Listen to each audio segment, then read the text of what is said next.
Guys, for a money guy like Trump, who's petty and vindictive, that is exactly what this is. Didn't he hate Sessions, though? Didn't he just say Sessions? He keeps hitting him. I mean, he's been degrading Sessions for the longest, and now you're praising because he got rid of McCabe. Which is it? I mean, we keep asking him to fit some sort of moral standard. No, he's the abuser in chief. It doesn't. Nothing the makes sense. abuser in chief? Did you? Yeah, he is the abuser in chief. I mean, it's go on. Yeah, can I change the subject quick? Sure. Okay, please. So we had depending on what so many subjects. All right, so we had the school shooting in Florida, and we're due for another one. Yeah, I think we've already had another one. It's been a month, and no, but now we got bombs. We have the students from the school speaking out, and they've had made great strides. So you have a Republican in Maine running for a state seat unopposed, which is the easiest election to win. Right. You just run. You put some yard signs out. But no, he had to say, let me find the quote. I know. Let's see, where is it? Oh, gosh. Well, speaking about something lesbian. From the called Park, her a called her a skinhead lesbian. Of lesbian. the Parkland students, pretty much two spokespeople have come out, and I'm blanking on both of their names. And one of them Gonzalez. was like, duh, she's bi, which is like so fucking great. Yeah. Get it right. And he attacked, I think he also attacked Hogg. But anyway, Hogg, he tweeted, "Someone please run against him."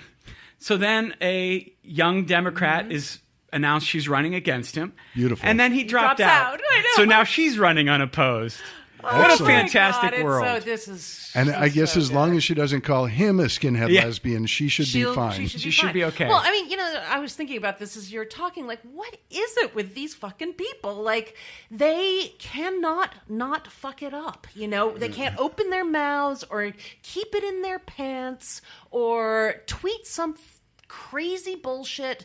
It's like a fait accompli with these people. Yeah, it's like, no sense. Even if I'm on the pro-gun side, students who just were almost murdered and witnessed the murder of their friends are always going to be sympathetic, and you can't just attack them. Yeah. If your goal is to defeat them, you cannot attack them directly. Well, didn't they sign, though, for the teacher to have a gun? And then some teacher brings the gun. It actually she wasn't signed off. That was here in California. Yeah. Some teacher brought a gun and ended up firing in there and hitting a kid. And because that was an existing thing. He wasn't only a teacher. He was also a reserve police officer. Yes. And a city councilman, which doesn't really have any bearing, but as long as we're giving his resume. But he was the exact example of who these people want. Who they want to arm. He is a teacher, and he is a trained professional with firearms. And he was doing a lecture on gun safety without permission to have the gun in school. Right. And he was showing, I guess, how to clean a gun. And he fired a bullet into the ceiling which ricocheted, and a fragment hit one of the students in the neck, injured two other kids with ceiling fragments. And the hits just keep it's just more and more convincing to me that there are no such thing as responsible gun owners, or they are mythological. No, I would, being a responsible gun owner, I would disagree. Because they keep shooting people. Well, yeah, but I haven't, because I am responsible. Okay. I have my gun stored in one side of the room, and the bullets are stored elsewhere.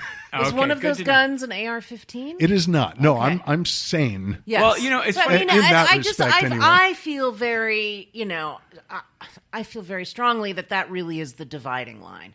There are people who have a handgun responsibly stored, or a rifle for hunting, or whatever.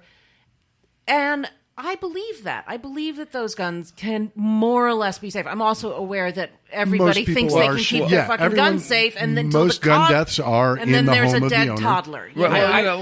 It's like, but the AR-15 thing. I mean, that is the red line. That's the red line. Weapons of war, and I'm really glad that term has come up. And we are making that distinction more clearly. Well, I do, however, want a flamethrower. Two things. Yeah. Well, one, you had the police officer who had his gun in the back, hanging on, and his 3-year-old fired it and shot him in the back through the back seat. He ends up paralyzed, and he's like, and so, accidents can, I don't know, wherever you may have a gun, if there's a kid around, curiosity, something could happen is what I'm saying. And as far as you were saying that they're doing that out of fear because after the Ferguson thing, okay, you saw, did that look like something out of some... Who was buying guns after Ferguson? Right. Well, and the militarized policing. That's why you see all that. There's this whole fear that these white dudes think that, we gotta, they're coming to get us, and no one's coming to get you. Yeah. And it's not. And furthermore, if the government were to come after somebody, I mean, it doesn't matter how many AR-15s you have; they'll get your ass and they'll take it away. I mean, it's not a fair fight. Right. Right. I mean, think about it. Did they not take over a Federal Reserve area? They didn't get. Well, they shot the one guy, Randy, whatever his name was. I mean, because he tried to pull his gun. They said, "Hey, man, don't move." Oh yeah. Hey, trust me, they shoot brothers like that all the time. So hey, you got shot. Don't be, and they shot his ass. But this guy actually had a gun. Yeah, he actually had a gun. Yeah. But they took over Federal Reserve, and did our government go in and shoot the place up? No, they gave these guys time. They sat there. How long were they there? 2 weeks, 3 weeks? They had their reserve.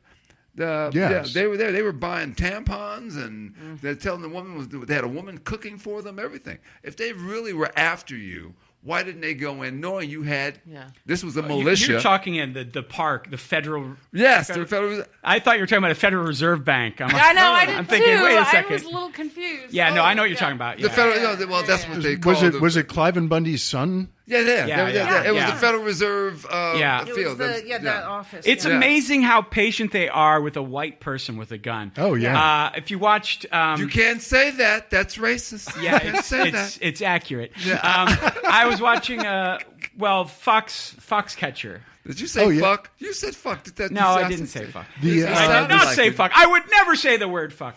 No, the Steve Carell... Yeah, but in the documentary or in the thing... Basically, you have a wealthy guy who's just killed somebody, and they let him stay in his house for about 48 hours, before he finally agreed. And what I was thinking of, I was watching a video which was a pro-gun video. It was a gun shop, and they have these instructional videos, and they talk about why they don't want people to come in and pull their weapon out in the gun store. Okay. And people all the time think, well, my gun's unloaded, so I can whip it out. And it's not. And I guess, I don't know if it has to do with how you unload the clip or whatever, but it's just a common thing that there's a bullet or a round in the chamber. Yeah. They have a jar, and every time a person comes in thinking it's unloaded and there's a round in the chamber, they keep that round and they put it in the jar, and the jar is almost full. Wow. That's amazing.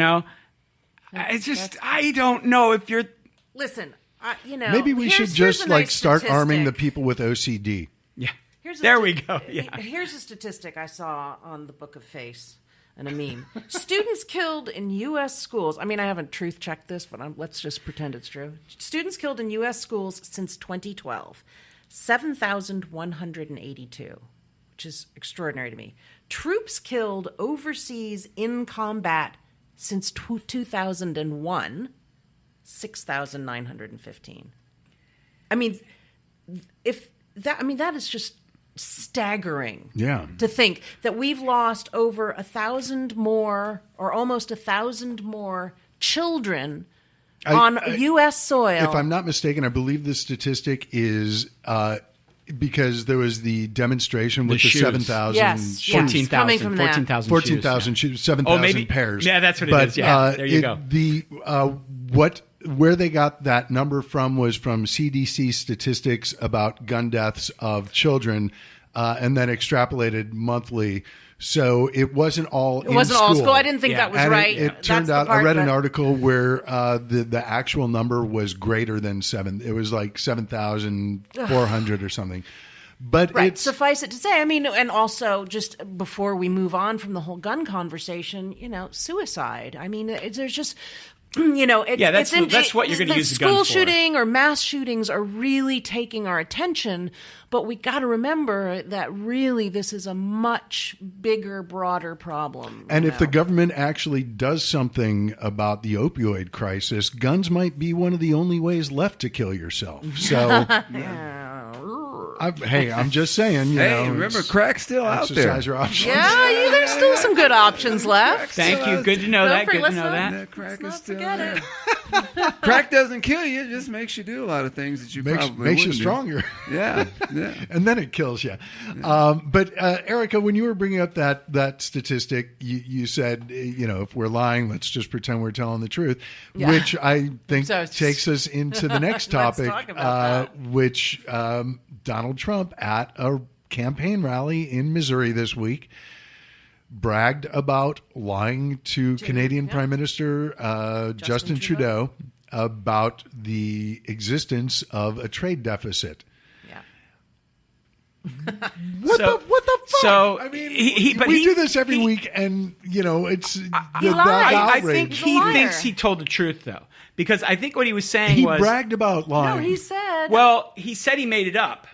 Yeah, but because he didn't. Yeah, because he didn't know the answer. But then he still thinks he's right. Like he made up a correct fact. Yeah, right. And we have a trade surplus with them. And this is the thing that is so frustrating about him is even if I agreed with him, let's say, on any issue, which I don't, I disagree with him on the color of the sky. But if he says it's raining outside and we're outside, I'm still going to go find a window to look at. Yeah. But the thing is, he has access to all information. Yeah. If he's going to meet with a Canadian Prime Minister, he can find out, hey, how are things going? What's our trade deficit? Google it on his iPhone that he's fucking tweeting out of. I'm certainly not excusing him, but you think about how many times you're like out at a bar or hanging out with friends and someone says, oh, wait, who is that actor? The guy, he was in that movie. And we all have these little mini computers in our phones, and we, in our pockets, and we. And he's not interested. He is not interested in the truth. You really think he would do that? He's not going to. No, that's what I'm saying. Even those of us who are regular Americans with some semblance of intellectual curiosity, we have the answers right in our pockets. Listen, and we don't. The man has no insides. He has no inner life at all. The only thing that sustains him is how he feels moment to moment. So he will say or do absolutely anything to make himself not be in horror and pain from moment to moment. And he does that by puffing up his ego, by saying whatever he needs to say. He's a fucking liar. We got to stop being surprised by it. About everything he does to make himself feel better brings up another issue that was sort of in the news this week. Don Jr., his now estranged wife, Vanessa, filed for divorce after 12 years of marriage. It's been 2 days since she filed for divorce. So my question is, do you think Donald Trump has asked Junior, you think I could hit that? Right. He's probably going to wait for the number. third day. Yeah. And suddenly conservatives on Twitter are offended that anyone could make fun of someone going through a divorce. It's a tragic issue. And the sad thing about it, though, what's so wonderful is that he made fun of Kim Kardashian when she got her first divorce on Twitter. Yeah. So it's out there. So it's like, nah, he's fair game. He's totally fair Fuck game. that guy. And, really, divorce is just a natural part of the Trump marriage cycle, as proven by dear old dad. Yeah, 12 years is probably a family record. Time to get a new fembot. So here's Trump saying these things about trade that are wrong. And meanwhile, he fires Rex Tillerson. We still, 14 months in, don't have an ambassador to South Korea. So the foreign minister from South Korea is going to have a meeting with Ivanka Trump. I can't even believe that would be allowed to happen. And I looked up her she does have a degree in economics, but apparently she doesn't talk to her father about economics. So I guess she doesn't know if we have a surplus with Canada either. She doesn't have the security clearance. How can she do it? She has a temporary security clearance. She still has a higher clearance than Jared. That's the only actually sweet spot in that. And you know that between the two of them, she gets to run for president first. They made an agreement. Oh, is that right? Yeah. So there but she I is. Thought